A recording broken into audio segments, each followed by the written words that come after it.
అన్నమయ్య జిల్లా తంబెల్లపల్లె నియోజకవర్గంలోని కస్తూర్బా బాలికల విద్యాలయాల్లో షాప్స్ అధికారులు తనిఖీలు చేపట్టారు.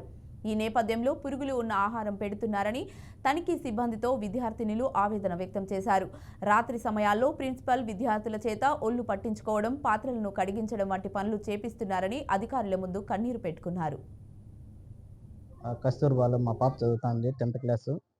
నెక్స్ట్ వచ్చి ఇట్లా ముందుసారి కూడా అన్నంలో పురుగులు వస్తున్నాయని ఏదేదో చాలా కంప్లైంట్ వచ్చినాయి సార్. ఒక నర్స్ మేడం మీద కూడా కంప్లైంట్ వచ్చింది.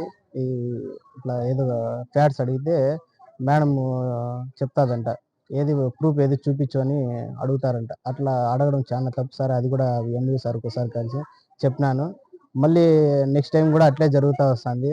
ఈ పురుగులు రావడం కానీ, ఈ హాస్టల్లో స్టాఫ్ మొత్తం అంతా వేరే విధంగా తిట్టడం కానీ, గలీజ్గా వాళ్ళని చితుకులు ఉడిపించడము, బోకులు గడిగించడము, ఇవి వాళ్ళ మాట వినకపోతే మళ్ళీ ఇట్లా పేరెంట్స్కి చదవలేదని కంప్లైంట్ ఊరికి అట్లా చెప్పడము, కాళ్ళు నొక్కించుకోవడం, ఏదేదో ఇదిగా ఉండదు సార్ హాస్టల్లో. చాలా ఫస్ట్ టైం వచ్చి నేను భారీగా కంప్లైంట్ ఇచ్చాను. మళ్ళీ కాకపోతే పట్టించుకోలేదు.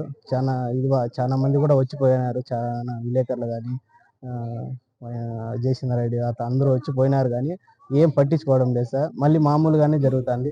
మళ్ళీ నెక్స్ట్ టైం వచ్చినారు. ఇప్పుడు వీళ్ళన్నా ఇది చేస్తారని కొంచెం ఇదిగా ఉన్నాను. వీళ్ళన్నా న్యాయం చేయండి, లేదంటే ఈ స్టాఫ్ని అంతా మార్చే తప్ప ఇది కాదు అని